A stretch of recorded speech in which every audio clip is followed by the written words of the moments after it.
Hello students, आप सभी का हमारे यूट्यूब चैनल पे स्वागत है। और आज के इस वीडियो को स्टार्ट करने से पहले हम थोड़ा सा अपने यूट्यूब चैनल के बारे में आपको बताना चाहेंगे कि हमारे यूट्यूब चैनल पे जो मैकेनिकल और उसकी जो अलाइड ब्रांचेज हैं, आपका industrial engineering, production engineering, automobile engineering, mechanical maintenance, aeronautics engineering की जो स्टूडेंट्स हैं, चाहे वो परसेंग हो, चाहे वो आपका पास आउट्स हों, ऑन कैंपस की प्लेसमेंट कर रहे हों, ऑफ कैंपस की प्लेसमेंट की प्रिपरेशन कर रहे हों, या भी किसी भी गवर्नमेंट टेक्निकल एग्ज़ाम की अगर प्रिपरेशन कर रहे हैं, तो उनके लिए हमारे यूट्यूब चैनल पे काफ़ी सारे लेक्चर्स वीडियोस अवेलेबल है। इसके साथ साथ हमारे यूट्यूब चैनल पे जो है आपको more than 45 plus mechanical core companies की जो है आपको इंटरव्यूज़ की वीडियोस मिल जाएंगी, जिसमें कि हमने सिलेक्शन क्राइटेरिया, उनके टेक्निकल इंटरव्यू, एचआर इंटरव्यू के बारे में बताया है।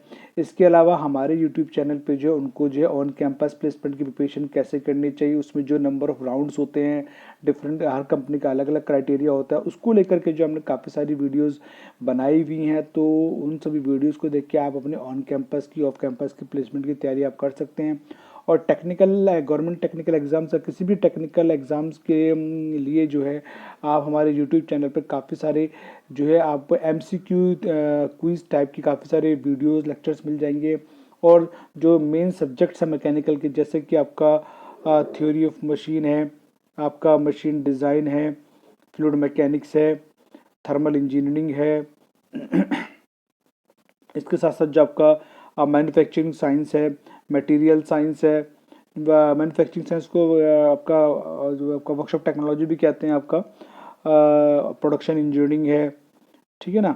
और आपका इसके साथ साथ जो है और आपका मशीन ड्राइंग है, मशीन डिज़ाइन है, ठीक है। तो ये जो मैकेनिकल के मेन सब्जेक्ट्स हैं, इन सब की जो वीडियो लेक्चर्स हैं, थियोरेटिकल लेक्चर्स हैं, हमारे यूट्यूब चैनल पे आपको मिल जाएंगे। इसके साथ साथ जो है हमारी द्वारा कुछ ई बुक्स लिखी गई हैं, तो इसी वीडियो में जो है आपको हमारी ई बुक्स के बारे में इंफॉर्मेशन मिल जाएगी, जो कि आपको अमेज़ॉन पे मिलेंगी, ठीक है। अमेज़ॉन पे आपको ये सभी ई बुक्स मिल जाएंगे, और इन सभी ई बुक्स के लिंक जो आपको इस वीडियो के डिस्क्रिप्शन में भी मिल जाएंगे। तो चलिए आज की वीडियो को स्टार्ट करते हैं। ओके स्टूडेंट्स, तो आज एक इम्पोर्टेंट टॉपिक हम आपके सामने जो लेके आए वो आपका मैकेनिकल इंजीनियरिंग करियर काउंसलिंग। तो आज की इस वीडियो में हम बताना चाहेंगे कि जो मैकेनिकल इंजीनियरिंग के जो स्टूडेंट्स हैं वो अपने उनकी करियर को लेकर के हम थोड़ा काउंसलिंग को लेके वीडियो आए हैं, क्योंकि कई सारे मैकेनिकल के स्टूडेंट जो डिप्लोमा कर रहे हैं या फिर आपका बीटेक कर रहे हैं, उनको सिर्फ 2-3 फील्ड के बारे में पता होता है, और उनको अपने करियर को किसी भी गोल को अचीव करने के लिए उनको जो है क्या क्या स्टेप का, किन किन स्टेप पे, किन किन पोजीशंस पे किन किन बातों का ध्यान रखना चाहिए, तभी वो अपने करियर को जो है अचीव कर सकते हैं, ठीक है। तो करियर को अचीव करने के लिए जो है उनकी करियर काउंसलिंग के लिए जो है आज हम ये वीडियो आपके सामने लेकर आए हैं। तो जो भी आपका गोल है, जो भी आपका टारगेट है, जो भी आप इंजीनियरिंग में अचीव करना चाहते हैं, तो आप उसे कैसे अचीव कर सकते हैं, उसके लिए जो आज हम करियर काउंसलिंग करने जा रहे हैं। और करियर काउंसलिंग आज हम जो है जो मैकेनिकल इंजीनियरिंग की जो स्टूडेंट्स हैं, चाहे वो डिप्लोमा से हो, बीटेक से हो, या फिर कॉरेस्पॉन्डेंस डिग्री की हुई हो, तो उनकी आज हम करियर काउंसलिंग करने जा रहे हैं। ओके, तो चलिए स्टार्ट करते हैं।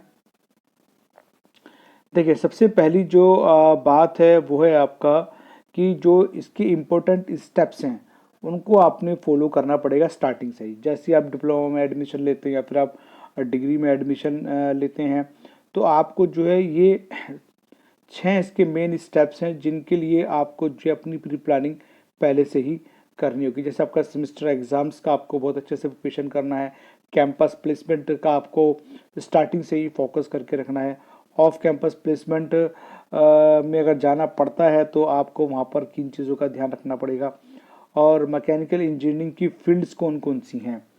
तो मेन चीज़ आपका है कि करियर काउंसलिंग में कि जो कई सारे स्टूडेंट्स को तो इंजीनियरिंग की फील्ड्स का ही नहीं पता होता, ठीक है।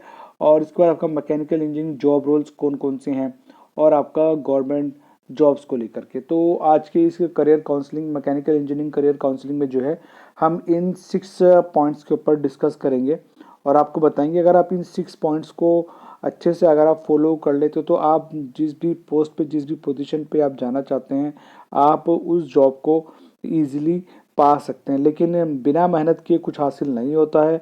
आपको उसके लिए मेहनत करनी पड़ेगी, प्लानिंग करनी पड़ेगी, टाइम टेबल बनाना पड़ेगा, तभी आप अपने टारगेट को जो अपने गोल को अचीव कर पाएंगे। तो अब हम जो है एक वन बाय वन जो है इन सभी पॉइंट्स को डिस्कस करेंगे। चलिए, सबसे पहला जो पॉइंट है वो आपका सेमेस्टर एग्जाम्स। अब आप जब अगर आप डिप्लोमा में हैं तो आपको जो इसमें 6 सेमेस्टर रहते हैं, है ना, 3 साल का रहता है डिप्लोमा। अगर आप डिग्री में है तो डिग्री में जो है आपका 4 ईयर का डिग्री प्रोग्राम रहता है, तो उसमें 8 सेमेस्टर आपके रहते हैं। और हर एक सेमेस्टर का जो है अपनी एक वैल्यू है, वो आपको समझ में आएगा जब आप ऑन कैंपस के लिए जाओगे। तो आपको हमेशा सेमेस्टर एग्ज़ाम्स में आपको अबव 60% तो अपना रखना ही रखना है परसेंटेज हर एक सेमेस्टर में। ठीक है, इसके ऊपर जितना भी आप रखें वो वेल एंड गुड है, बहुत अच्छा रहेगा। इससे नीचे नहीं जाना चाहिए 60% से, चाहे आप डिप्लोमा में चाहे डिग्री में हो, तो मिनिमम 60 तो आपको रखना ही रखना है। तो आप इससे ऊपर जितना परसेंटेज रखेंगे हर एक सेमेस्टर में, तो उससे आपका जो ओवरऑल परसेंटेज जो बनेगा आपका डिप्लोमा का डिग्री का, वो भी उसी कांस्टेंट के आसपास जाके बनेगा। ठीक है ना। और अगर आप 60 से नीचे जाते हैं तो फिर आपको जो है ऑन कैंपस का तो आप फिर भूल ही जाइए, क्योंकि कई सारी कंपनीज जो हैं जब कैंपस प्लेसमेंट के लिए आती हैं तो हर एक सेमेस्टर में जो है आपका मांगते हैं कि मिनिमम 60% आपका होना चाहिए। तो आपको जो है इसलिए 60% तो लोवेस्ट है, मिनिमम है, वो तो आपको रखना क्योंकि कई सारी कंपनी ऐसी भी हैं जो 70% क्राइटेरिया रखती हैं, 75% रखती हैं। तो इसीलिए मैं कह रहा हूँ कि आपको 60% से ऊपर हर एक सेमेस्टर में अपनी परसेंटेज को रखना है। जितना आप हाई की तरफ रखेंगे उतना अच्छा रहेगा आपके लिए। ओके, इसको कैसे करना है, कैसे होगा, उसके लिए हम नेक्स्ट वीडियो में आपको बताएंगे। यहाँ पर मैं अगर सारी बात बताऊंगा तो बहुत लंबा वीडियो फिर ये हो जाएगा। जो मेन बातें वो मैं आपको बता रहा हूँ। ओके, तो यहाँ पर मेन चीज़ है कि आपको कैंपस प्लेसमेंट तक जाने के लिए या आगे किसी भी जॉब में आप जाना चाहते हैं तो उसके लिए आपको अपने एवरेज सेमेस्टर में जो है आप 60% से ऊपर ही रखें। जितना ज़्यादा ऊपर रखेंगे उतना आपके लिए अच्छा रहेगा, और जितना अच्छा आपका ओवरऑल एग्रीगेट परसेंटेज बनेगा तो जाहिर सी बात है ऑन कैंपस में भी आपको चांस मिलेगा। ओके, चलिए,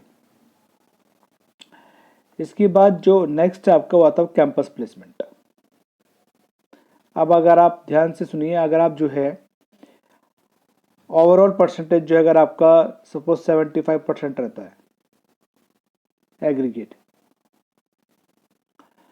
और आपने हर एक सेमेस्टर में जो है आपका 72, 73, 78, मतलब इस तरह से अगर आपका एग्रीगेट ओवरऑल जो है आपका जो परसेंटेज बना डिप्लोमा बीटेक में आपका 75% बना।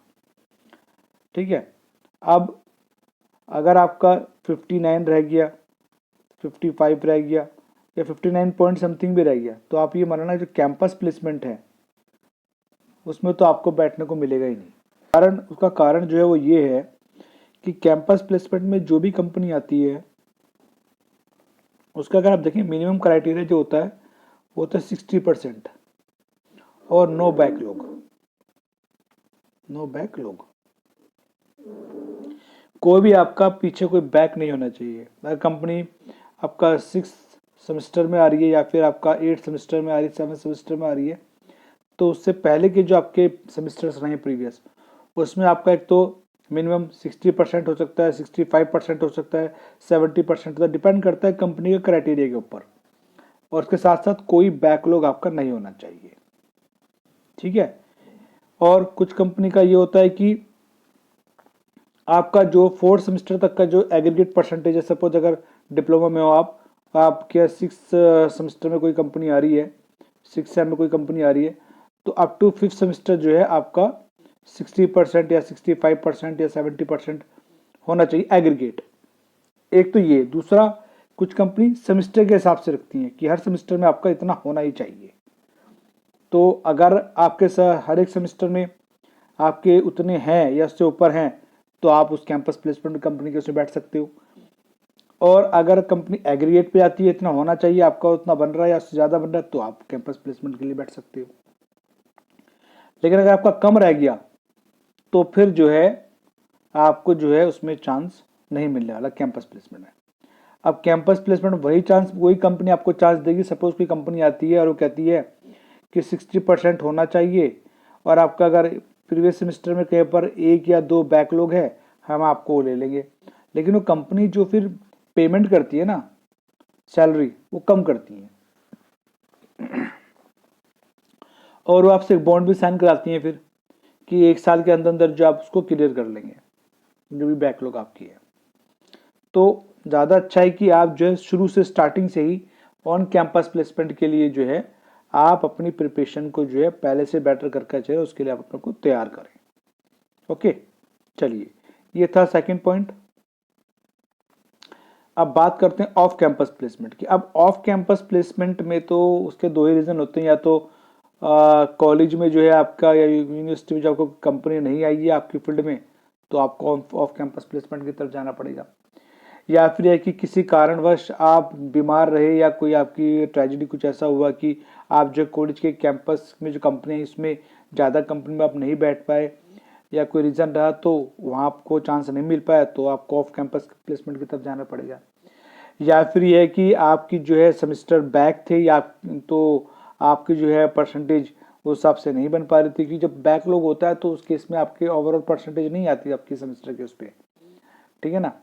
तो क्योंकि उस पेपर के मार्क्स ऐड हो पता नहीं होते, उसमें आपका वो कम मार्क्स होते हैं, तो जैसे वो फिर बैकलॉग कर देते हैं उसमें, तो इस कारण से आप ऑफ कैंपस ऑन कैंपस में नहीं जा पाते। आपको ऑफ कैंपस प्लेसमेंट की तरफ देखना पड़ता है कि जब क्लियर होगा तो मैं ऑफ कैंपस प्लेसमेंट के लिए जाऊँगा।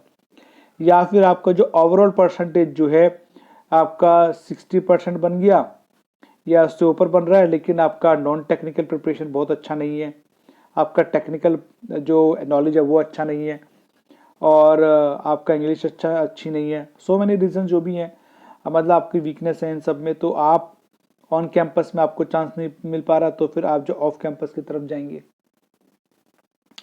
ठीक है, तो ये सभी रीजंस होते हैं जिसमें कि आपको जो है ऑन कैंपस प्लेसमेंट नहीं मिला, और जब नहीं मिला तो आपको जो फिर ऑफ कैंपस प्लेसमेंट की तरफ जाना पड़ेगा। और एक बात ध्यान रखिएगा, आप ऑफ कैंपस प्लेसमेंट के लिए जब आप जाएंगे तो फिर आप समझ लिए मार्केट में आ गए आप। फिर ऑन कैंपस में क्या था कि वहाँ पर जो कंपटीशन था ऑन कैंपस में जो कंपटीशन था वो लिमिटेड स्टूडेंट्स के बीच में था।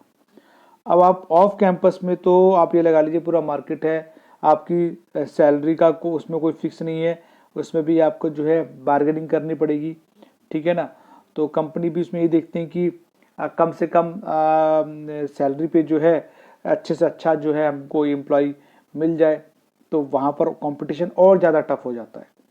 तो कोशिश आप हमेशा यही करिए कि जो कंपनी में आपको कैंपस प्लेसमेंट मिल रहा है आप उसी में ही प्लेस्ड होने की कोशिश कीजिए, ऑफ कैंपस में आपको जाना ही ना पड़े।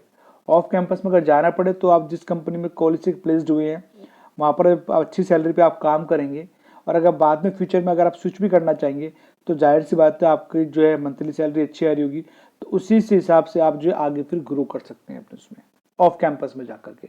तो फिर एक्सपीरियंस के भी आप पे होगा, उसका अलग एडवांटेज है, ठीक है।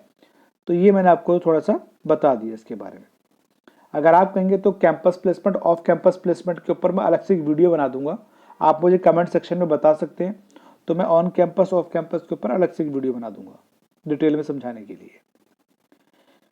चलिए, इसके बाद जो आपका जो नेक्स्ट पॉइंट है आपका मैकेनिकल इंजीनियरिंग करियर फील्ड्स। कई सारे डिप्लोमा मैकेनिकल इंजीनियरिंग स्टूडेंट्स को या फिर जो बीटेक के मैकेनिकल इंजीनियरिंग के जो स्टूडेंट्स हैं उनको सेक्टर्स के बारे में पता नहीं होता, बस उनको इतना पता है प्रोडक्शन इंजीनियरिंग में जाना है, मैं डिज़ाइन में चला जाऊंगा, तो प्रोडक्शन डिज़ाइन या ऑटोमोबाइल में चला जाऊंगा, बस वो इन्हीं 3-4 सेक्टर के बारे में जानते हैं। लेकिन काफ़ी सारे सेक्टर्स हैं, सबको तो मैं नहीं लिख पाया, लेकिन कुछ इंपॉर्टेंट सेक्टर्स को मैं आपके सामने रखने जा रहा हूँ। जैसे आपका एरोस्पेस सेक्टर हो गया, इस फील्ड में जा सकते हैं मैकेनिकल, इस सेक्टर में जॉब कर सकते हैं। ऑटोमोबाइल सेक्टर्स में मैकेनिकल इंजीनियरिंग स्टूडेंट्स जॉब कर सकते हैं। कंस्ट्रक्शन एंड बिल्डिंग सर्विसेज में आपका जो सिविल वर्क में भी मैकेनिकल इंजीनियरिंग के जो स्टूडेंट्स हैं इंजीनियर्स हैं वो जाते हैं। मैन्युफैक्चरिंग इंडस्ट्रीज़ में, एनर्जी यूटिलिटीज़ में, इंजीनियरिंग कंसल्टेंसीज में, गवर्नमेंट एजेंसीज में, आर्म फोर्सेज में, बायोमेडिकल इंडस्ट्रीज़ में और आपका मैराइन इंडस्ट्रीज़ में। तो इन सभी सेक्टर्स पे, इन सभी फील्ड में जो है मैकेनिकल इंजीनियर्स की बहुत रिक्वायरमेंट रहती है और इनके सेक्टर्स में काफ़ी सारी जॉब्स निकलती रहती हैं। तो डिप्लोमा बीटेक मैकेनिकल इंजीनियर्स के लिए ये कुछ मैंने जो इम्पोर्टेंट सेक्टर्स हैं वो मैंने आपके सामने रखे हैं। तो इसमें वैकेंसीज निकलती रहती हैं अलग अलग सेक्टर्स के अंदर और वहाँ स्टूडेंट्स अप्लाई कर सकते हैं इन सभी फील्ड के अंदर अलग अलग पोजीशंस के लिए। इसमें पोजीशंस भी अलग अलग हैं, जैसे एयरोस्पेस सेक्टर, तो इसमें मैकेनिकल इंजीनियरिंग के लिए अलग अलग पोस्ट लेवल होंगे इसके अंदर, ठीक है ना। तो ऑटोमोबाइल सेक्टर में अलग अलग पोस्ट लेवल्स हैं मैकेनिकल इंजीनियर्स के लिए। तो ये सभी इंपॉर्टेंट फील्ड्स हैं mechanical engineering diploma BTech students के लिए। ओके, चलिए इसके बाद अब हम बात कर लेते हैं यहाँ पर आपका मैकेनिकल इंजीनियर जॉब रोल्स। अब इंडस्ट्रीज़ में जितने भी सेक्टर इंडस्ट्रीज़ हैं उनके अंदर जो है जो मैकेनिकल इंजीनियरिंग के स्टूडेंट्स हैं उनके लिए क्या कौन कौन से जॉब रोल्स रहते हैं उनको हम वन बाय वन डिस्कस कर लेते हैं। देखिए सबसे पहले अगर आप देखेंगे, अगर हम मैन्युफैक्चरिंग इंडस्ट्रीज में जाता होगा प्रोडक्शन इंजीनियरिंग की, वहाँ पर एक जॉब रोल रहता है जहाँ पे कि प्रोडक्शन इंजीनियर जो होता है उसको कंपनी के लिए जो है मास बल्क में जो है प्रोडक्शन करवाना होता है। जेई चेन होती है पूरी उसमें, तो एज ए प्रोडक्शन इंजीनियर जो होते हैं वो उनको जो है मैन्युफैक्चरिंग इंडस्ट्रीज में इस पोस्ट पे काम करने के लिए ऑफर दिया जाता है। और प्रोडक्शन इंजीनियर जो है जो भी पार्ट जो भी चीज़ मैन्युफैक्चरिंग हो रही है उसका जो है बल्क में मास में जो उसका प्रोडक्शन करते हैं with the help of the JEs and जो आईटीआई टेक्नीशियंस होते हैं, आईटीआई स्टूडेंट्स होते हैं, आईटीआई टेक्नीशियंस की हेल्प से, या फिर जो वर्कर होते हैं उनकी थ्रू जो है with the help of the CNC multipurpose machine, robotics machines, ठीक है ना, जो भी वहाँ पर एडवांस ऑटोमोटिव मशीन है उनकी हेल्प से। ओके, इसके बाद नेक्स्ट आता है आपका क्वालिटी इंजीनियर। अब जो कंपनियां प्रोडक्शन कर रही हैं तो वो जो कंपोनेंट मैन्युफैक्चरिंग कर रही हैं उन कंपोनेंट्स को टेस्टिंग के लिए, उनकी डायमेंशंस को टेस्ट करने के लिए, उनकी overall tolerances, limit fit tolerance वगैरह को चेक करने के लिए, सो मैनी पैरामीटर्स को चेक करने के लिए जो है एक पोस्ट होती है क्वालिटी इंजीनियर की। तो उसमें क्वालिटी इंजीनियर जो है रैंडमली प्रोडक्शन लाइन पे आते रहते हैं और वहाँ से कंपोनेंट्स को ले आके उनकी सैम्पलिंग टेस्टिंग वगैरह करते रहते हैं रैंडमली, जिससे कि ये क्लियर होता है कि जो मैन्युफैक्चरिंग हो रही है प्रोडक्ट की वो अकॉर्डिंग टू डायमेंशन, जो स्टैंडर्ड डायमेंशन है उनके अकॉर्डिंग जो उनकी प्रोडक्शन हो रही है। तो क्वालिटी इंजीनियर की जो है वहाँ पोस्ट रहती है। क्वालिटी इंजीनियर के लिए जो है आपको वर्नियर कैलिपर, आपको micrometer, vernier depth gauge, pressure gauge, तो सो मैनी इंस्ट्रूमेंट्स हैं आपका, वो आपको अच्छे से उनको रीड आउट करना आना चाहिए। ओके, नेक्स्ट आता है आपका डिज़ाइन इंजीनियर। तो डिज़ाइन इंजीनियरिंग के लिए आपको जो है आप डिज़ाइन इंजीनियरिंग की फील्ड में जा सकते हैं। तो उसके लिए आपको जो है जो डिज़ाइन के जो सॉफ्टवेयर्स हैं आपको अपने डिग्री के टाइम में या फिर डिग्री करने के बाद जो है अगर आपको डिज़ाइन इंजीनियर बनना है तो आपको जो उसका कोर्स करना पड़ेगा। जैसे कि आपका 6 मंथ का डिज़ाइनिंग कोर्स होता है, या फिर आपका ऑटोकैड, सॉलिड वर्क, कैटिया, प्रोई, तो as per need, as per requirement आपको लगता है कि ये करना चाहिए, यहाँ ज़्यादा डिमांड है इसकी, तो आपको कोर्स आना चाहिए। अगर आप उस कोर्स को कर लेते हैं और तो फिर आप कंपनीज में अप्लाई करते हैं, या फिर आप ड्यूरिंग आप कॉलेज के साथ साथ अगर आप इन कोर्स को कर लेते हैं तो जो ऑन कैंपस में कंपनी आती हैं तो वहाँ पर आपको चांस मिल जाता है। और अगर वहाँ नहीं मिल पाता तो ऑफ कैंपस में फिर आपको चांस मिल जाता है। उसके लिए अलग से फिर आपको डिज़ाइन इंजीनियर कोर्स करके फिर दोबारा जॉब के लिए जाने की ज़रूरत नहीं पड़ती है। तो कोशिश होनी चाहिए कि आपको जो है अपनी डिग्री डिप्लोमा के साथ साथ ही आप जो है डिज़ाइनिंग का कोर्स भी आप करें, जिससे आपको एडिशनल बेनिफिट मिल सके ऑन कैंपस प्लेसमेंट में या फिर ऑफ कैंपस प्लेसमेंट में। तो अलग से आपका जो जॉब रहती है डिज़ाइन इंजीनियर की भी जॉब रहती है, जिसमें कंपोनेंट वगैरह को डिज़ाइन करना होता है, पाइपिंग डिज़ाइनिंग करनी होती है, लाइन डिज़ाइनिंग करती है, सो मैनी अलग अलग फील्ड में अलग अलग डिज़ाइनिंग के वर्कआउट होते हैं। तो ऐसे मैकेनिकल डिज़ाइन इंजीनियर की पोस्ट भी होती है। इसके बाद आपका आता है maintenance engineer. Mechanical maintenance engineer की पोस्ट भी होती है। जाहिर सी बात है जब कंपनी जो है मशीनों पे प्रोडक्शन कर रही है, मैन्युफैक्चरिंग कर रही हैं, काम कर रही हैं, तो मैकेनिकल को जो मशीन्स हैं वो ब्रेक डाउन में जाती हैं, तो उनके लिए मेंटेनेंस की रिक्वायरमेंट होती है। तो वहाँ पर भी मैकेनिकल मेंटेनेंस इंजीनियर की रिक्वायरमेंट होती है। तो कंपनीज में ये भी एक जॉब पोस्ट होती है, जॉब रोल होता है मैकेनिकल मेंटेनेंस इंजीनियर का। ओके, इसके बाद नेक्स्ट आता है आपका ऑटोमोटिव इंजीनियर या फिर ऑटोमोबाइल इंजीनियर आप कह सकते हैं। और ऑटोमोबाइल इंडस्ट्री अपने आप में काफ़ी बड़ा हब है। तो वहाँ पर भी जो आपका मैकेनिकल इंजीनियर जो होते हैं वो भी ऑटोमोबाइल इंजीनियरिंग की जॉब के लिए जाते हैं, क्योंकि मैकेनिकल इंजीनियरिंग एवरग्रीन है, तो इसलिए जो है आपका जहाँ ऑटोमोबाइल इंजीनियर की रिक्वायरमेंट होती है वहाँ पर मैकेनिकल इंजीनियर की रिक्वायरमेंट भी रहती है। तो जो मैकेनिकल इंजीनियरिंग के जो उनके लिए जो जॉब रोल होता है वो आपका ऑटोमोबाइल इंडस्ट्री में भी होता है, ऑटोमोटिव इंजीनियर के लिए। ओके, तो ये हो गया आपका नेक्स्ट। एरोनॉटिकल इंजीनियरिंग में भी आपका जो एरोनॉटिक्स इंजीनियर के साथ साथ जहाँ पर मैकेनिकल इंजीनियरिंग के जो स्टूडेंट्स होते हैं उनके लिए भी जॉब रोल रहता है आपका। जो आपके हवाई जहाज वगैरह होते हैं, एरोप्लेन्स वगैरह होते हैं, इनकी मैन्युफैक्चरिंग में, इनकी मेंटेनेंस में, ठीक है ना, इनकी रिपेयर एंड सर्विसेज में, तो वहाँ पर भी मैकेनिकल इंजीनियर्स की रिक्वायरमेंट होती है, तो वहाँ पर भी आपका एरोनॉटिकल इंजीनियर की जॉब रोल रहता है।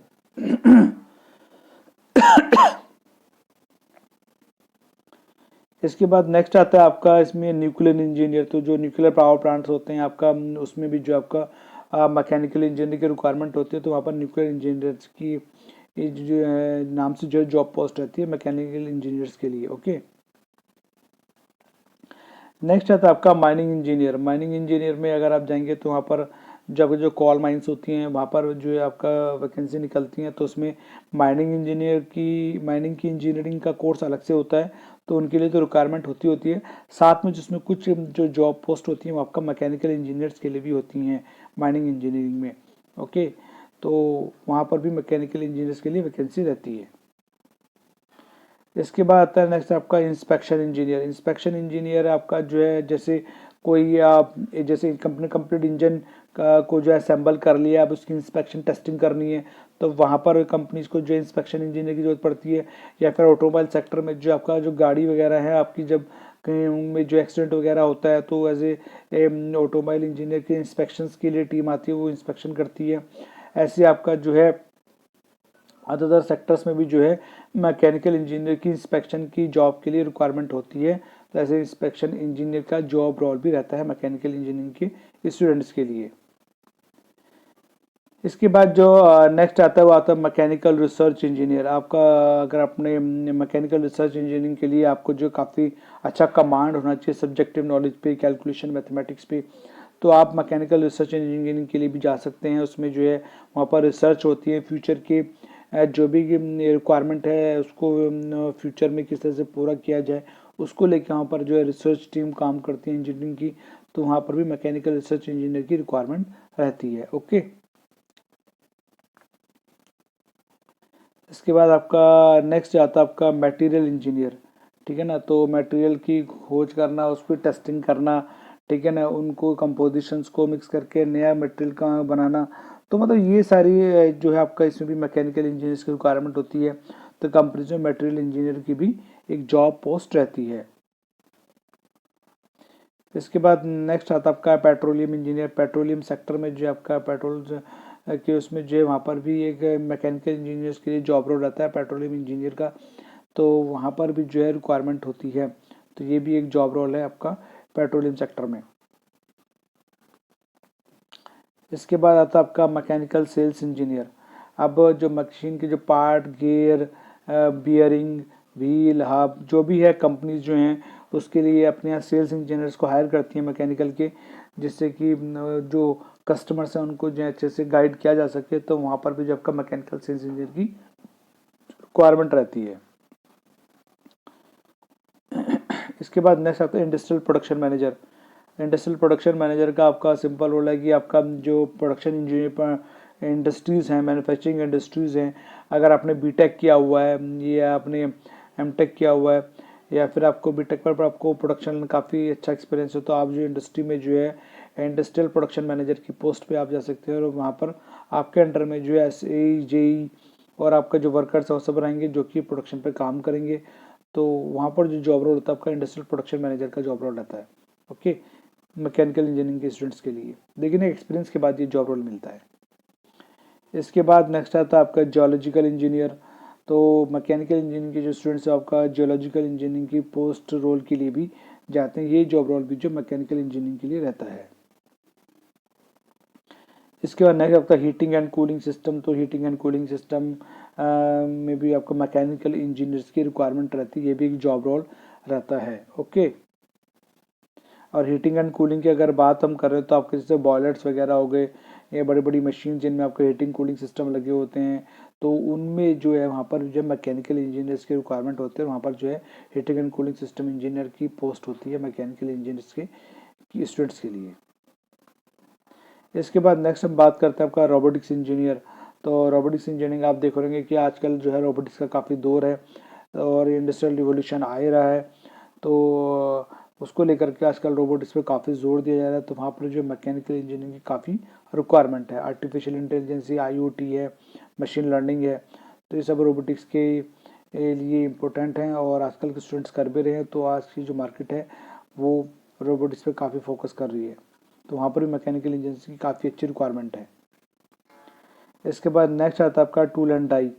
तो टूल एंड डाई की पोस्ट के लिए भी जो है मैकेनिकल इंजीनियर के स्टूडेंट्स अप्लाई करते हैं। वहाँ पर जो जॉब रोल रहता है टूल और डाई की जो मैन्युफैक्चरिंग है, वहाँ पर जो है आपका टूल एंड डाई के अलग से वैकेंसी वो कोर्स भी होता है डिप्लोमा का, जो इक्वल टू डिग्री होता है, तो उनको तो हायरिंग होती है, साथ साथ जो है मैकेनिकल इंजीनियर्स को भी उसमें लिया जाता है।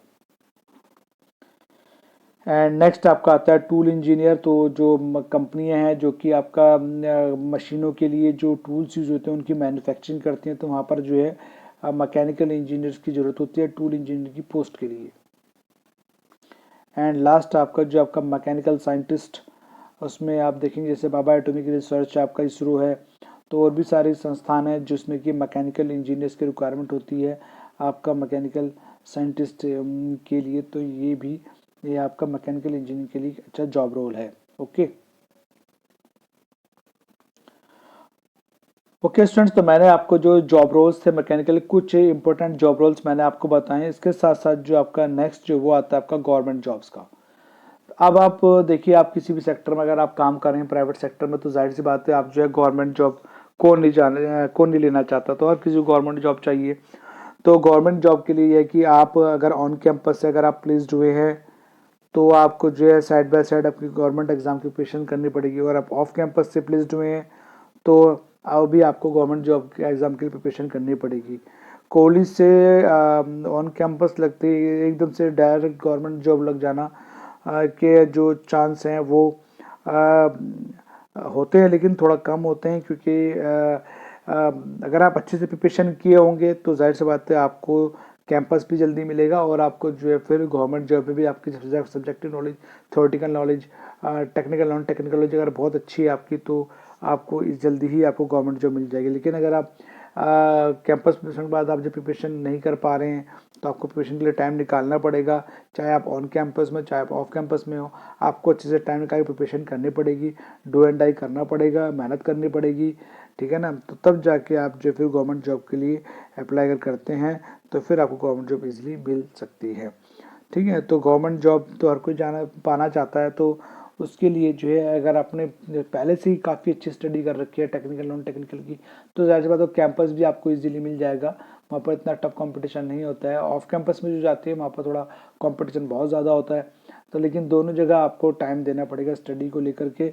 तो आपका अगर अच्छा है, पूरा ओवरऑल आपका नॉलेजेबल है आप, तो आप जल्दी गवर्नमेंट एग्जाम को बीट कर लेंगे। लेकिन आपका कोई पैरामीटर अगर वीक है तो आपको उसको स्ट्रॉन्ग करने के लिए आपको प्रिपरेशन करनी पड़ेगी।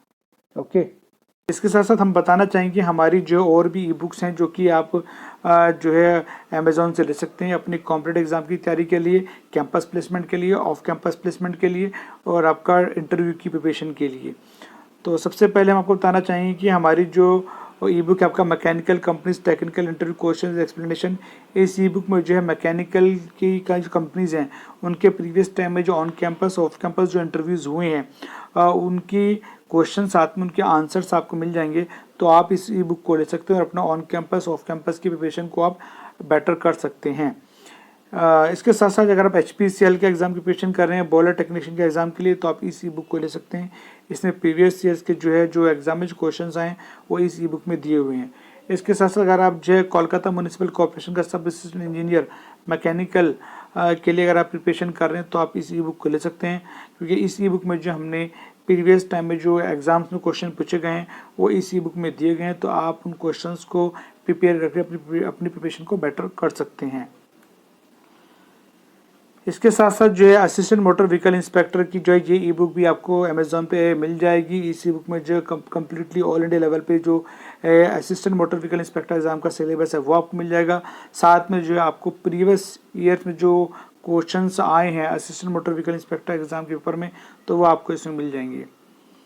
हाइड्रोलिक मशीन वॉल्यूम 1 के बारे में आपको बता चुका हूँ, तो इस ई बुक को भी आप ले सकते हैं। इसके साथ साथ जो है थ्योरी ऑफ मशीन का जो सब्जेक्ट है ये बहुत इंपॉर्टेंट है। आप चाहे ऑन कैंपस में आप बैठें, ऑफ कैंपस में आप इंटरव्यू दें या फिर किसी गवर्नमेंट एग्जाम को आप दें, तो थ्योरी ऑफ मशीन का सब्जेक्ट जिससे जो है क्वेश्चन उसमें ज़रूर आते हैं, तो हमने इसी बुक को लिखा है। और इसी बुक में जो टोटल 500 MCQ क्वेश्चन हैं जिनको आप कर सकते हैं और प्रिपरेशन को आप बेटर कर सकते हैं। इसके साथ साथ जो आपको हमारी जो नेक्स्ट ई बुक है आपका मशीन डिज़ाइन की ई बुक मिल जाएगी, जो कि हर एक एग्ज़ाम में मशीन डिज़ाइन से जो क्वेश्चन जरूर पूछे जाते हैं, चाहे वो आपका इंटरव्यू हो या फिर आपका डिज़ाइन फील्ड में हो या फिर आपका जो है गवर्नमेंट एग्ज़ाम का कोई एग्ज़ाम हो, तो आपका जो है उसमें ज़रूर मशीन डिज़ाइन सब्जेक्ट से क्वेश्चन पूछे जाते हैं।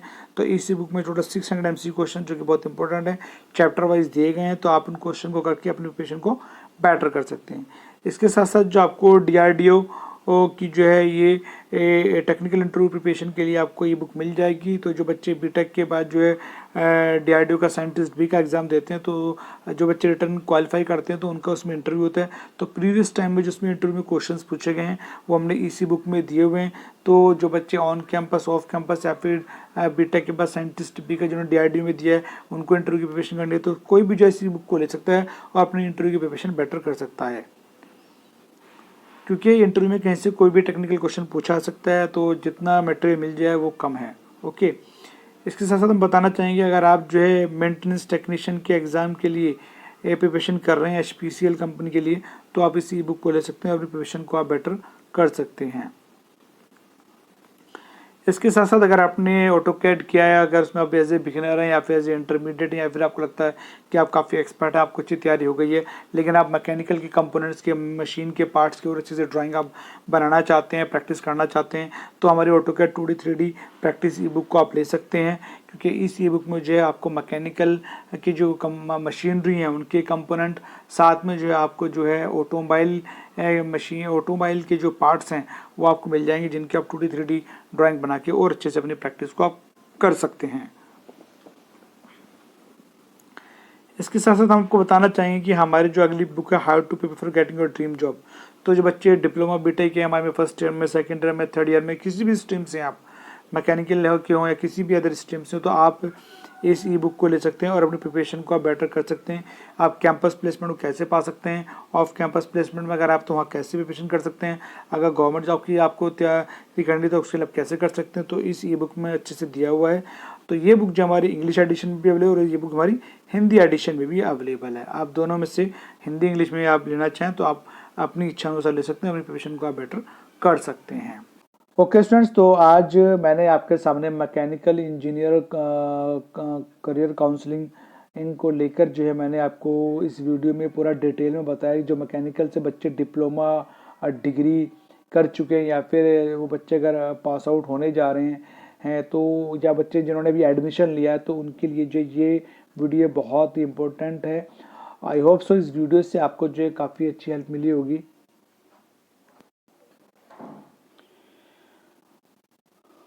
तो इस वीडियो से आपको काफ़ी हेल्प मिली होगी। तो मैंने अपनी तरफ से काफ़ी हद तक आपको जो है मैकेनिकल इंजीनियरिंग करियर काउंसलिंग के बारे में डिटेल में बता दिया है। तो जो बच्चे डिप्लोमा कर रहे हैं मैकेनिकल इंजीनियरिंग में या फिर बीटेक कर रहे हैं मैकेनिकल इंजीनियरिंग में या फिर ऑटोमोबाइल इंजीनियरिंग में, प्रोडक्शन इंजीनियरिंग में, तो ये उनके लिए भी है। तो आई होप सो इस वीडियो से जो आपको काफ़ी हेल्प मिली होगी। तो मिलते हैं नेक्स्ट वीडियो में एक नए टॉपिक के साथ में। Okay, thank you.